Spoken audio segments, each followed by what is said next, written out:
Meus irmãos, queridos, graça e a paz do Senhor Jesus, amém?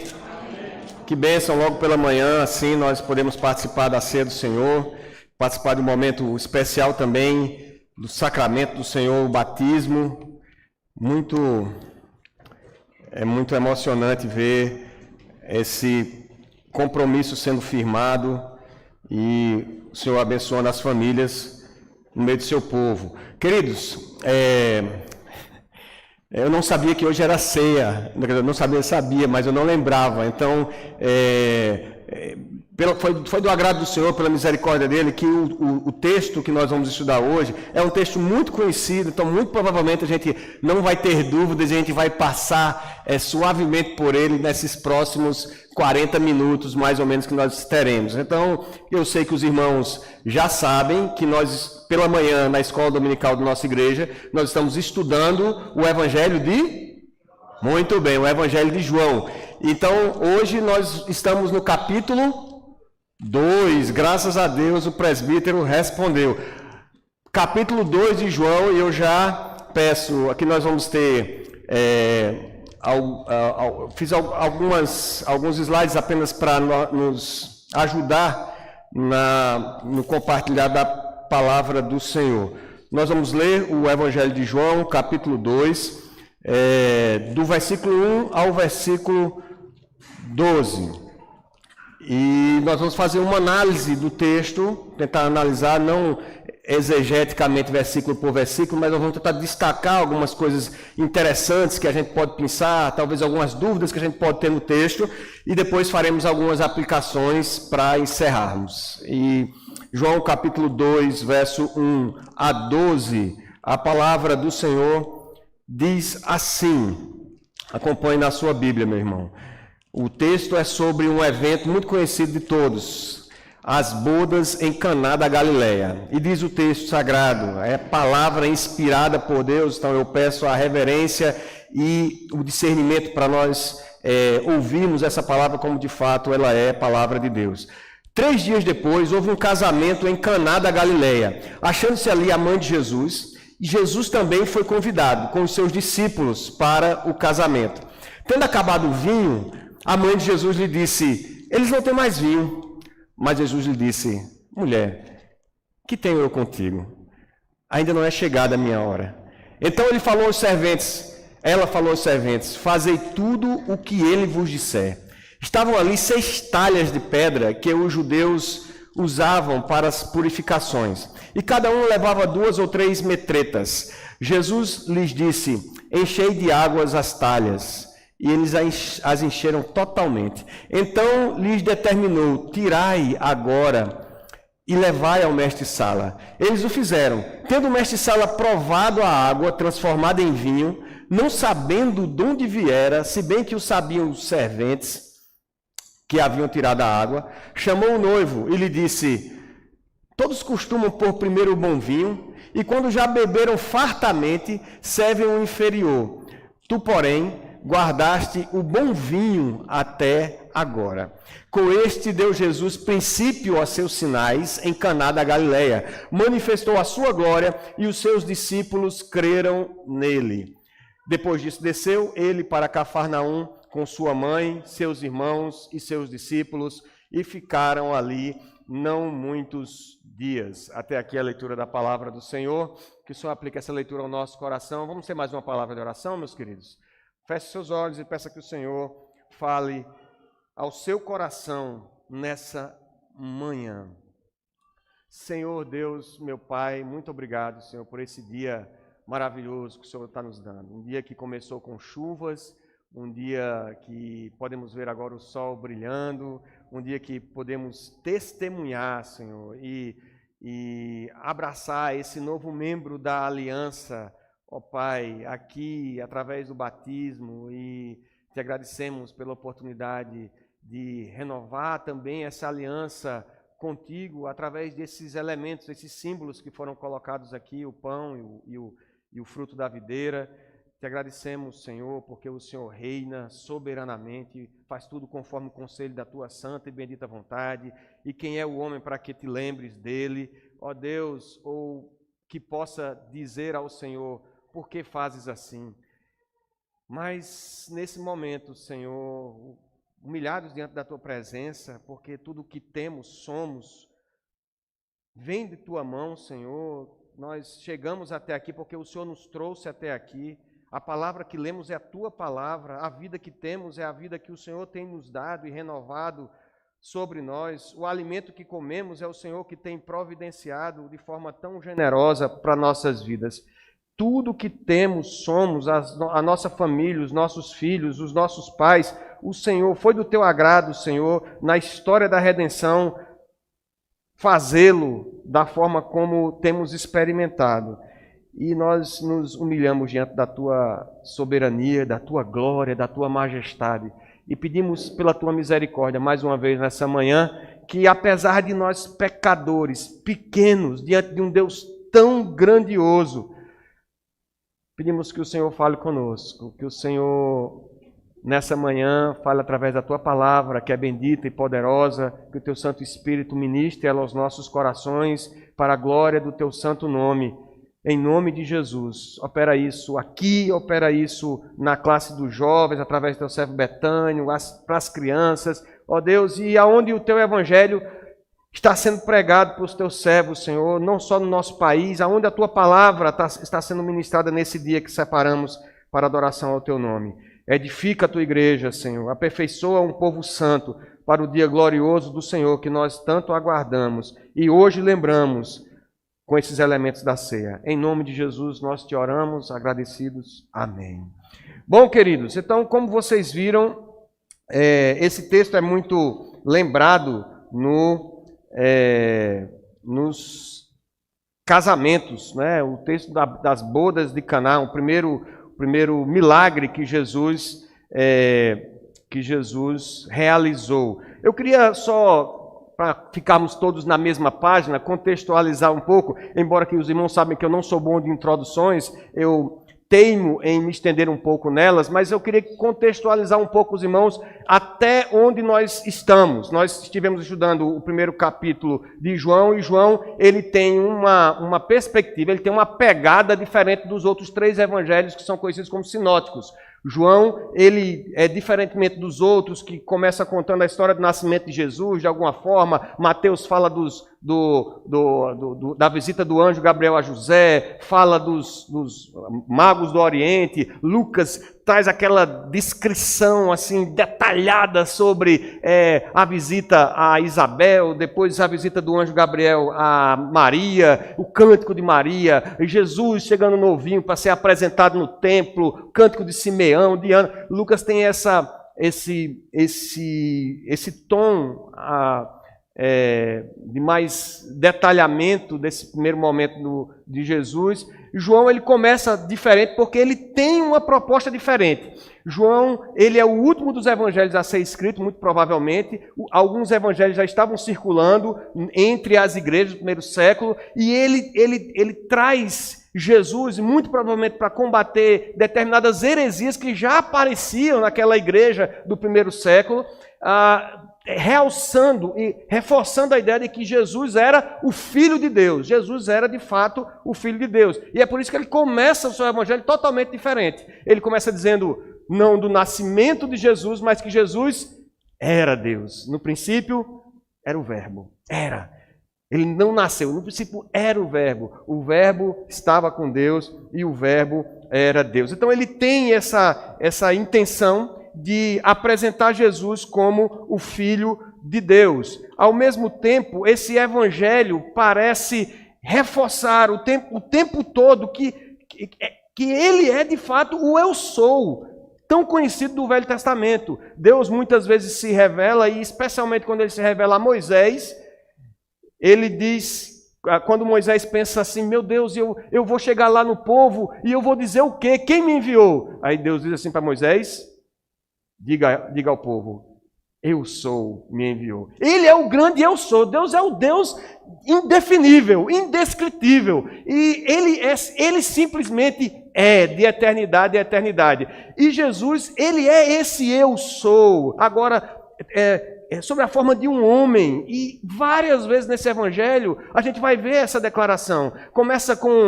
falando que ele era o Verbo, e o Verbo estava com Deus, e o Verbo era Deus. Depois ele fala do testemunho de João Batista. João Batista olha para Jesus e diz assim: esse é o Cordeiro de Deus. Esse é a respeito de quem eu falo.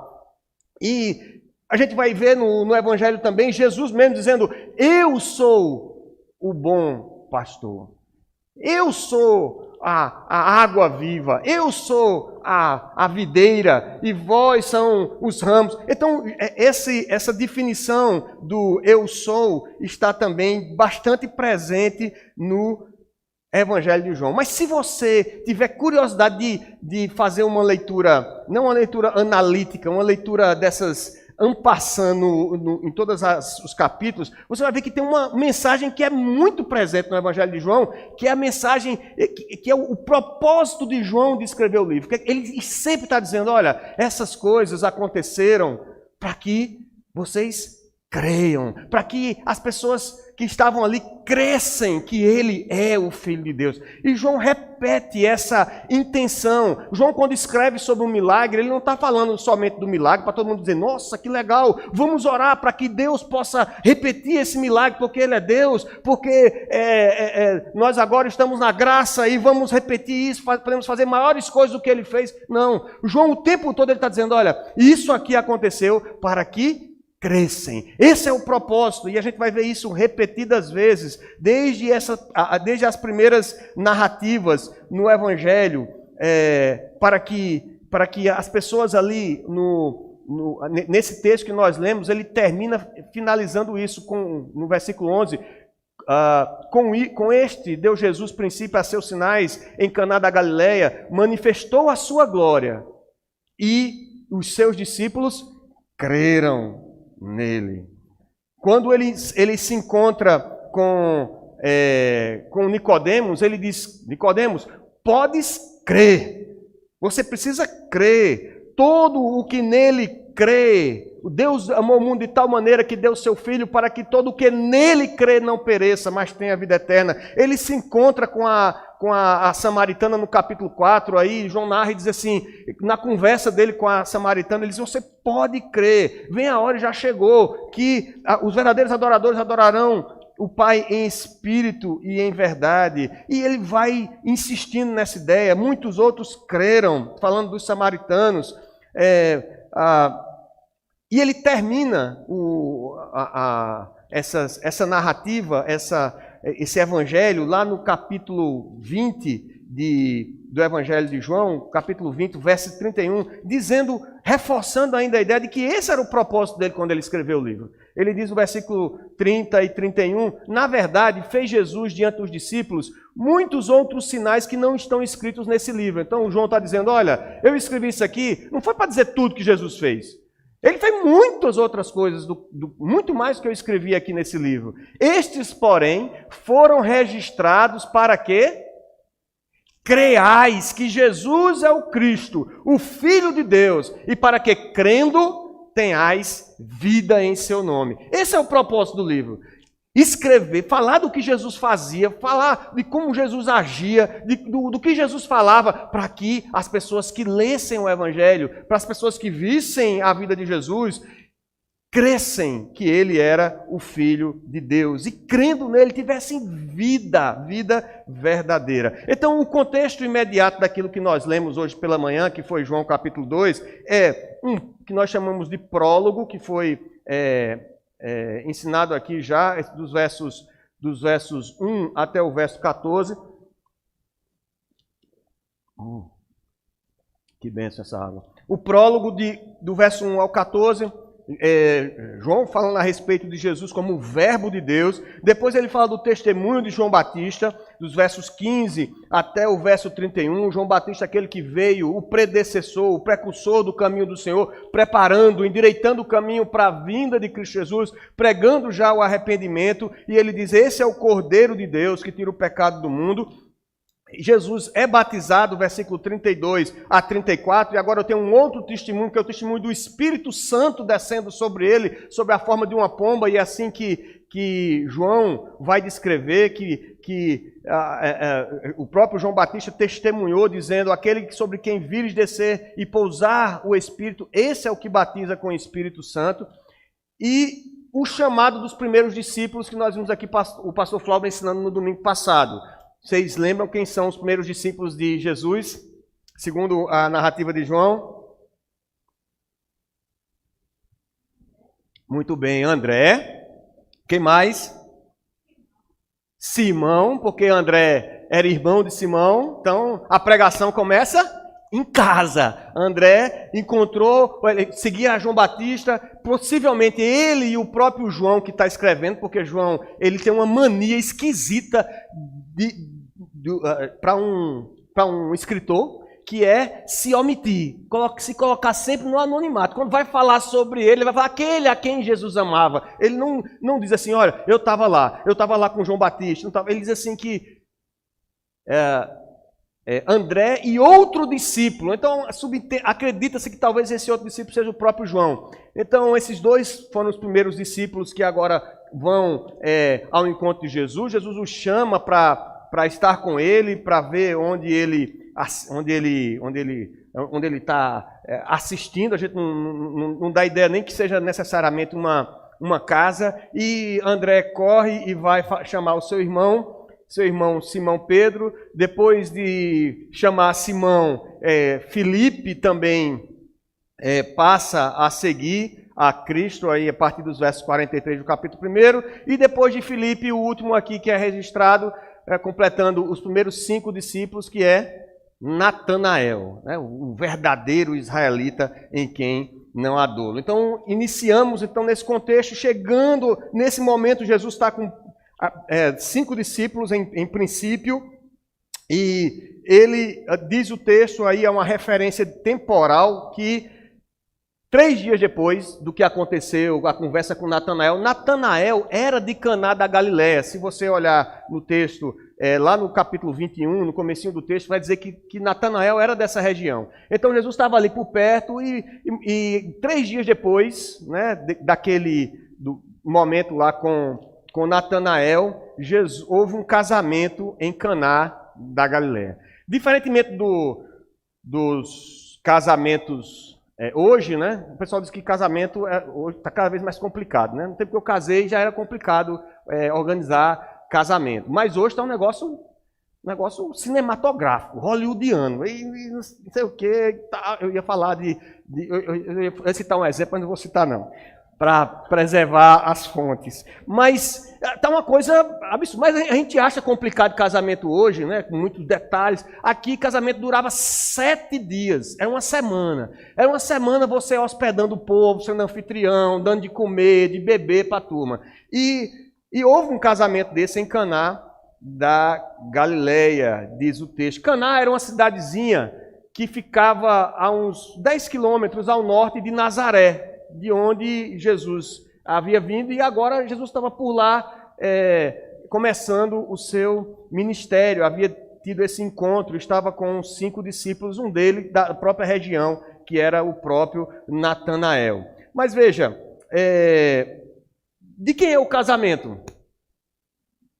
A Bíblia diz só que 3 dias depois houve um casamento em Caná da Galileia, achando-se ali a mãe de Jesus. Então, a gente não sabe de quem era o casamento. Talvez fosse alguém parente de Natanael, porque Natanael era da região. Talvez fosse parente da própria família de Jesus, porque a gente vê também que Jesus acaba sendo convidado. O fato é que houve esse casamento lá, um casamento que durava esse temporal aí de uma semana, e Maria estava presente. De algum modo, ela tinha uma certa intimidade, conhecimento com a família, porque ela se sente responsável quando as coisas começam a faltar no casamento. Lembra? Sabe quando você tá na casa de alguém e você se sente tão responsável para que as pessoas se sintam à vontade, bem recebidas, que quando qualquer coisa que precisa, você corre lá para dizer: não, peraí que eu ajeito, não, o banheiro é ali, não, eu vou atrás de água, eu pego para você. E Maria ela era íntima ali, ou ela tinha algum compromisso com essa família, e estava lá nesse casamento, talvez por parentesco, amizade, Mas os comentaristas parecem concordar de que essa família que organiza o casamento, está se casando, esse noivo, essa noiva, eram pessoas simples, por alguns motivos. Um deles é o fato do vinho faltar, eles não tinham vinho suficiente, e até o fato de Jesus ser convidado para esse casamento. Esse era o que estava no meu convite de casamento, quando a gente foi casar. Sabe bem? 26 anos atrás, quase 27. Estava lá assim, o convite era... E Jesus foi convidado. Ah, que lindo, né? E Jesus foi convidado para esse casamento. E Jesus foi, e não foi sozinho, levou logo ele e os seus discípulos também foram convidados. Nós temos aí mais 6 pessoas fazendo parte agora da lista de convidados de um casamento de uma família simples. E provavelmente José já havia morrido, porque a gente não tem referência mais de José daqui para frente, o ministério de Jesus, em nenhum dos evangelhos, mesmo nos sinóticos, eles não incluem José em qualquer narrativa do ministério de Jesus. Então, provavelmente, José já havia falecido. E Jesus já estava com os seus discípulos, aqui como nós vimos, ensinando. João Calvino, ele tem uma clareza acerca desse chamado de Jesus, que eu gostaria de compartilhar com os irmãos.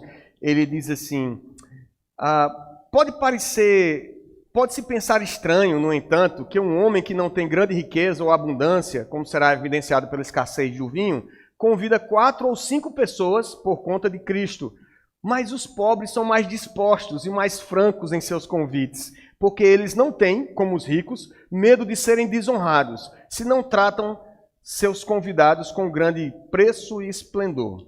Pois os pobres aderem com mais zelo ao costume antigo de ter um conhecimento prolongado. Então, o que Calvino está dizendo é que o fato de Jesus ter sido chamado com mais 5 pessoas para um casamento reforça a ideia de que eram pessoas simples ali. Não só porque o vinho acabou, mas também porque ele diz que pessoas simples são assim. Você não faz muita cerimônia. Você hoje chama o presbítero para almoçar na sua casa, não importa se a mulher não fez ainda a comida, nem se você comprou o galeto. Viu? Então, à disposição. As pessoas com um espírito, tem um espírito mais dado, não tem medo de desonrar. Chegar lá e você ter que repartir a asinha do frango. Não tem problema.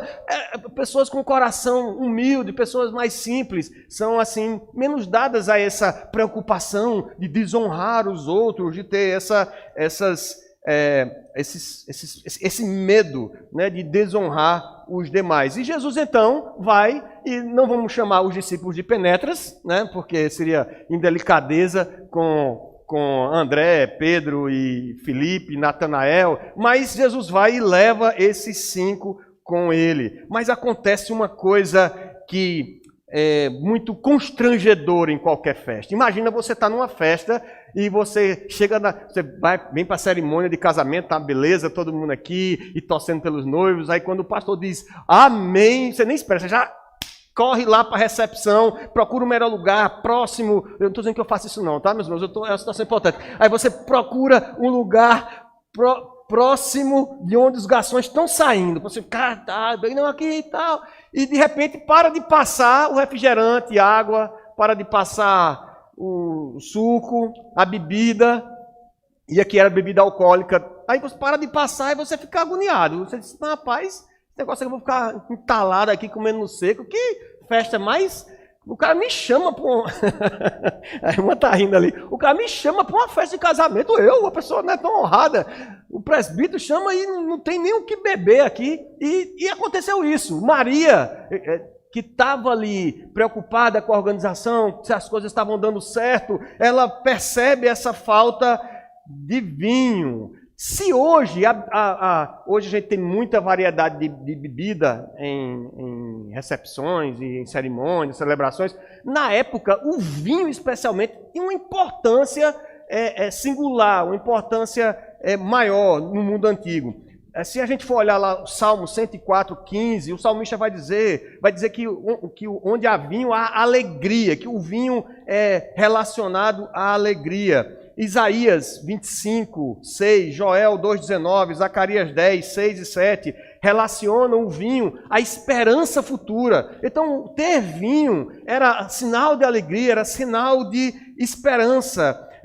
Amós, Joel, vão trazer outros textos que vão falar, vão relacionar o vinho com a abundância. Então, era triste. No início do relacionamento, no início de um compromisso de casamento, faltar vinho. Mas o vinho também é tratado na Escritura Sagrada, por vezes, com uma certa dose de repreensão, de reprimenda. Provérbios 21 diz que o vinho ele é escarnecedor e aquele que por ele é vencido não é sábio. O fato é que a falta de vinho desonrava os convidados e trazia vergonha aos envolvidos. E aí entra em cena Maria.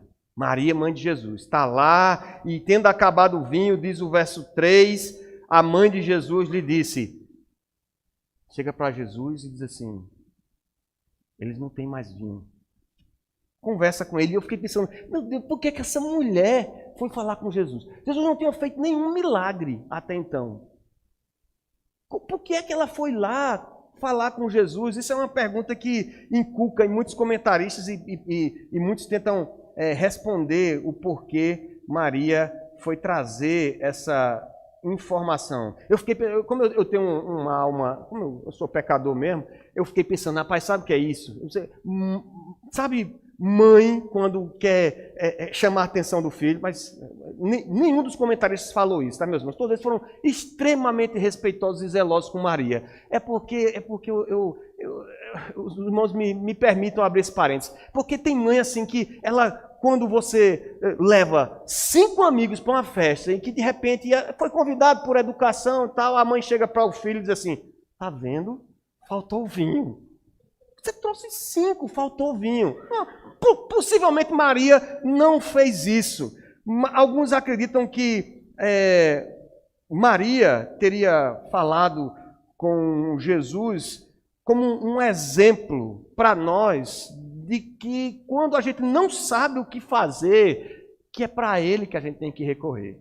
A gente tem que perguntar a Ele mesmo, a gente tem que levar a Ele a nossa ansiedade, a nossa súplica. Talvez Jesus, eu fico imaginando aquele jeitão sábio e sereno de falar, divertido às vezes, e eu fico pensando que se eu vou falar com Jesus, quem sabe ele chega junto do noivo, porque o pessoal vai começar a falar, o noivo vai ficar triste, chateado porque acabou o vinho, quem sabe ele conforta e ajuda a aliviar a vergonha do noivo, já que as pessoas presumiriam ali ser tratadas com desrespeito e começariam a murmurar. Aí Jesus responde àquela mulher, a sua mãe, versículo 4 diz, mas Jesus lhe diz. Esse mais já chama a atenção, porque ele vai dar uma ideia que não é a mesma ideia que Maria estava tendo. Ele vai chegar, é uma adversativa, né? Ele vai trazer uma outra linha, uma outra ideia. E ele diz assim, mulher, que tenho eu contigo? Ainda não é chegada a minha hora. E alguns acham que Jesus está repreendendo a sua mãe, e não acredito nisso, mas que Jesus amorosamente chama a atenção dela. Esse termo mulher, por que ele não chama ela de mãe? Diz, mãe, não é chegada a minha hora. Por que ele não chamou de mãe? Esse termo mulher é um termo simples e que Jesus vai tratar a sua mãe dessa forma na cruz do Calvário.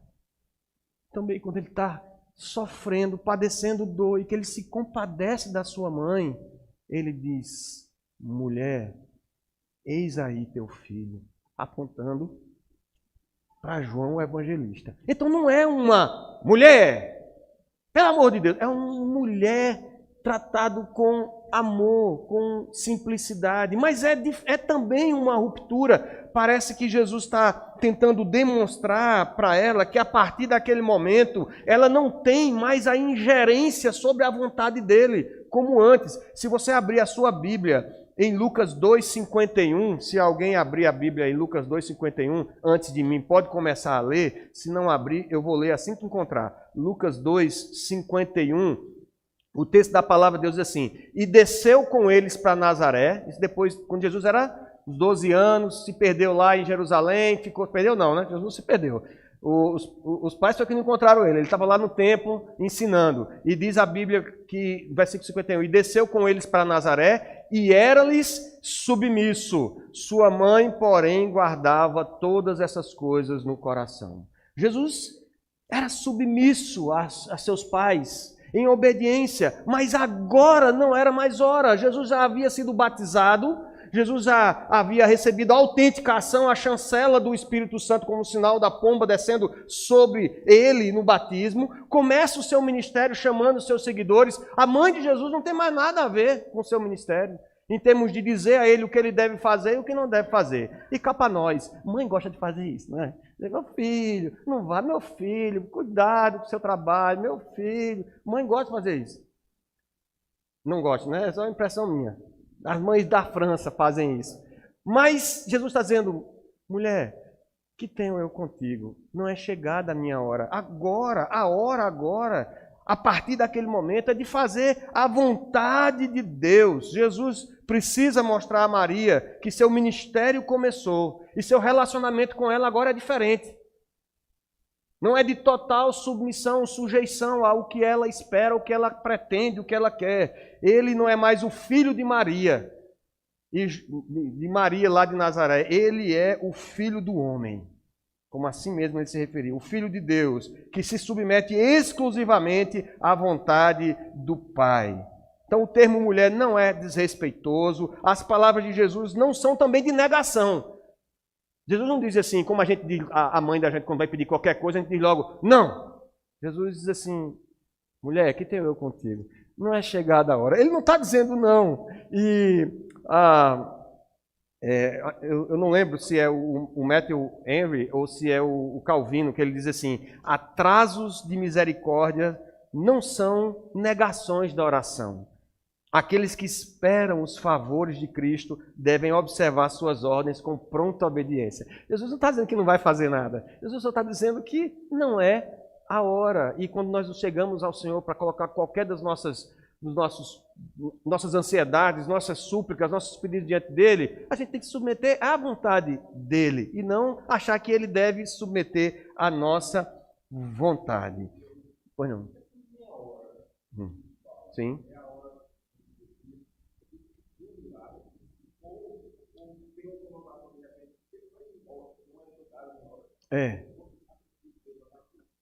Os evangelhos de vez em quando usam esse termo. Aqui eu acho que tem a ver com o milagre, mas em alguns momentos na narrativa dos evangelhos ele vai falar da hora, por exemplo, quando os gregos vêm procurá-lo, um pouco antes da Via Crucis, naquele momento eles dizem assim, é chegada a hora.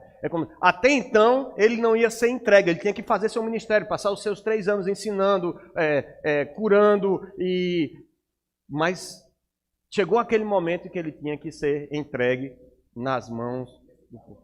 Aqui não, aqui acredito que ele... Não é a hora, não é a hora, não é a hora de obedecer, não é a hora de eu me sujeitar agora, a hora não é chegada a minha hora. O versículo... isso traz algumas aplicações, eu não sei se eu vou conseguir tratar de todas elas, mas o versículo 5 diz,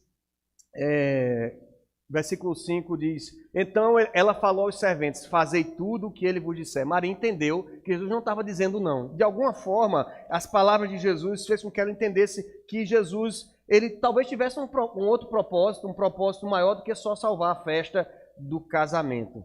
E o reverendo Augusto Nicodemos, pregando sobre esse texto, ele diz assim que, de alguma forma, né, em algum sentido, todos nós somos marianos, no sentido de que, não porque que adoramos ou levamos qualquer pedido a Maria, não, mas Jesus aqui está exatamente dizendo que não, a partir desse momento, ele é o Cristo, ele é o Filho de Deus, mas na iniciativa dela de dizer aos empregados assim, façam tudo o que ele disser.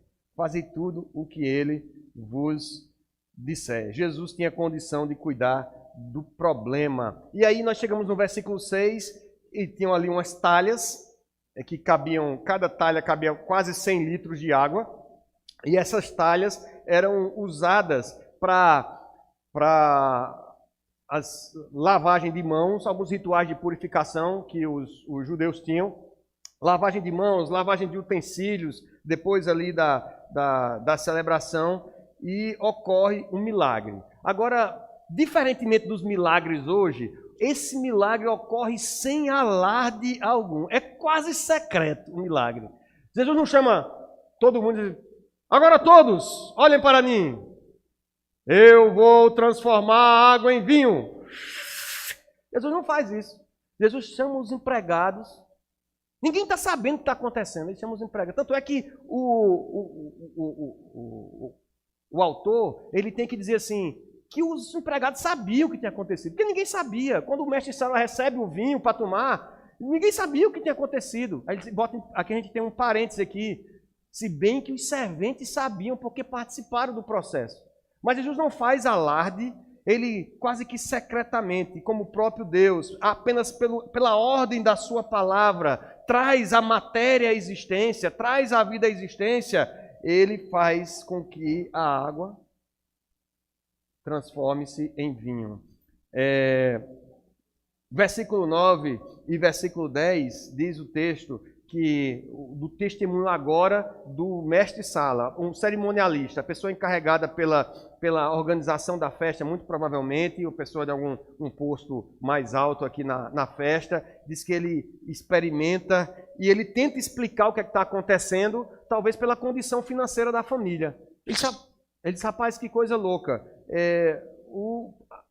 Talvez, né, porque eram mais humildes, eles não colocaram o vinho mais caro, que era o vinho melhor no começo, porque ia acabar.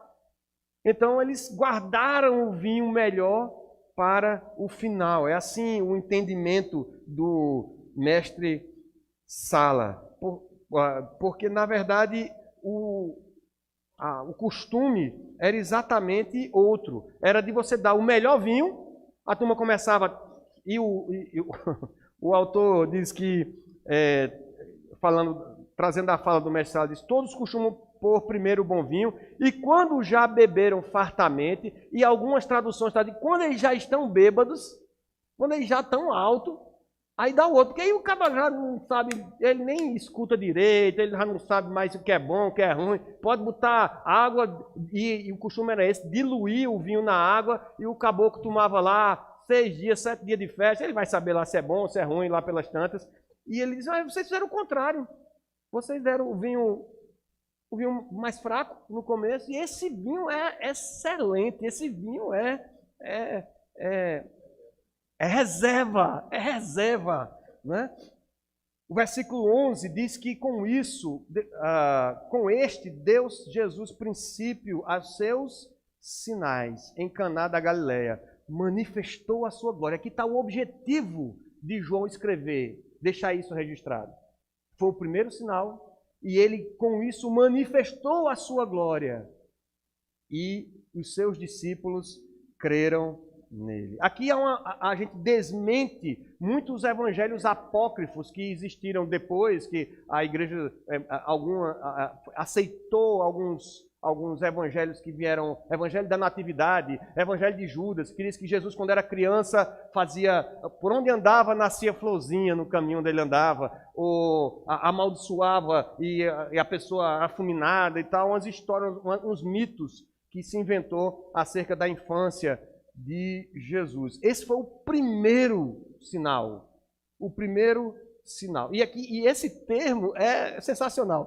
É primeiro sinal. Eu acho que é por isso que eu me identifiquei tanto com o milagre. Não só porque a gente usou no casamento, mas porque é sinal. E sinal tem tudo a ver com o meu trabalho. Quando você está andando na rodovia e você vê um sinal, você não para no sinal e diz assim, cheguei no sinal. Você não vai para sinal nenhum. Você diz, não, eu vou para onde hoje? Eu vou para o sinal lá que indica que a igreja é a 200 metros. Aí você vai para e fica lá, debaixo do sinal. O sinal, ele está indicando alguma coisa. O sinal é uma informação de algo que tem adiante, de algo maior, de algo que você está esperando. E João usa esse termo aqui, com este Jesus, deu Jesus princípio a seus sinais. É o termo apropriado, porque o objetivo aqui não é de explicar o milagre em si. Jesus transforma a água, então não tem problema. Quando você fizer sua festa de casamento, pode ficar tranquilo, que não vai faltar, porque vai ter vinho na tua festa. Não é isso. Mas é um sinal.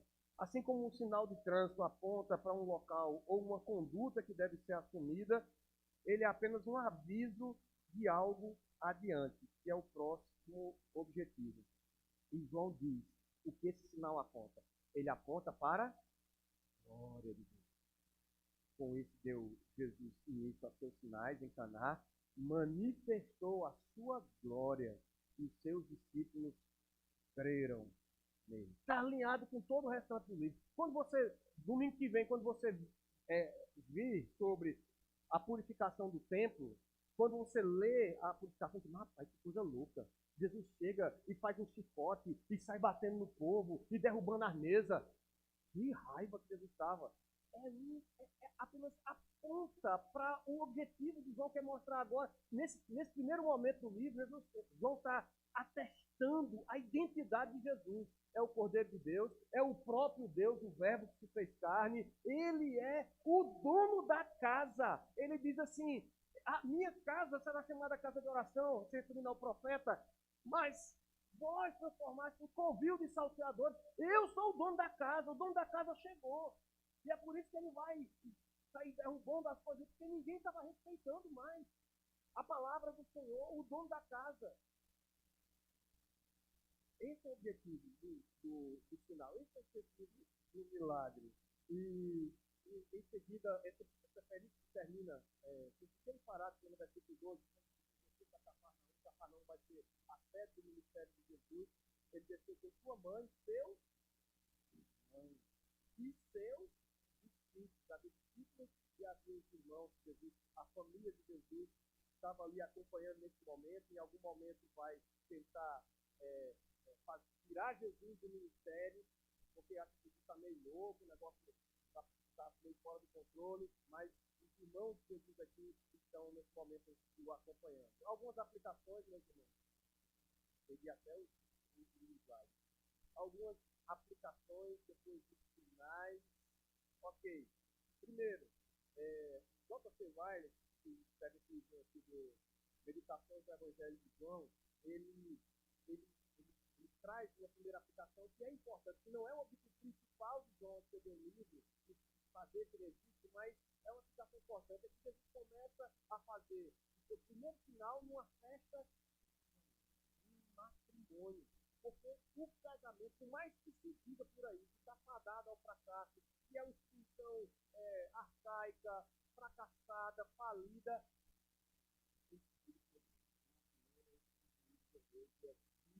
de honra, como diz a própria palavra. Não é o objetivo do Evangelho defender o matrimônio, mas é uma aplicação que podemos fazer aqui, aliado com o restante das escrituras. Casamento como algo instituído por Deus, para que o homem vivesse a sociedade e glorificasse o nome do Senhor. O casamento do homem e da mulher apontam para a união de Cristo com a sua igreja. E segundo esse daria mais pano para manga, porque a segunda aplicação é sobre celebração. Veja que coisa louca. Jesus multiplicou o vinho numa festa que o pessoal, ele colocou vinho bom. Ele não veio dizer que não era com álcool, não, era com álcool o vinho. Mas celebração, meus irmãos, é algo apropriado para fazermos com alegria. E nós entendemos os limites da liberdade cristã. Jesus disse um lugar em que cada dia é muito liberdade. Pode ser lá esse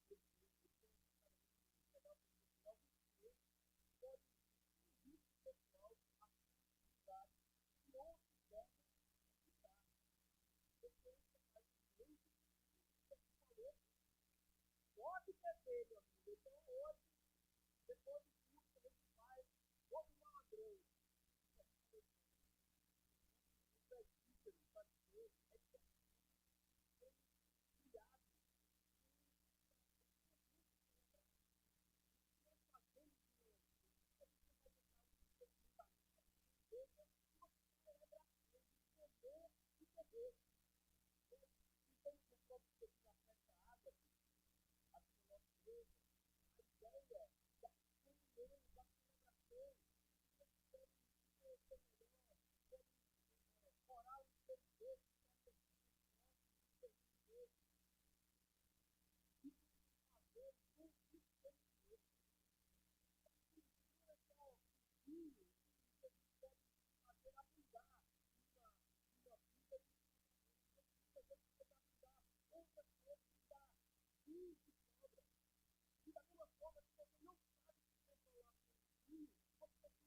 o juízo nessa manhã, que o Senhor traga arrependimento sincero, que o Senhor traga a presença do Teu Santo Espírito, que o Senhor traga novo nascimento, salvação para a glória do Teu nome. E que essa vida possa dizer a partir de hoje, que vive para a glória do Senhor. Que a vida tem sentido e propósito, porque espera no Senhor, porque vive para o Senhor. Faz isso em nós também, Senhor. Renova a alegria da salvação e do serviço aos santos, para a glória do Teu santo nome, em nome de Jesus, e para a glória daquele que vive e reina eternamente. Amém. Deus abençoe, meus irmãos. Pastor.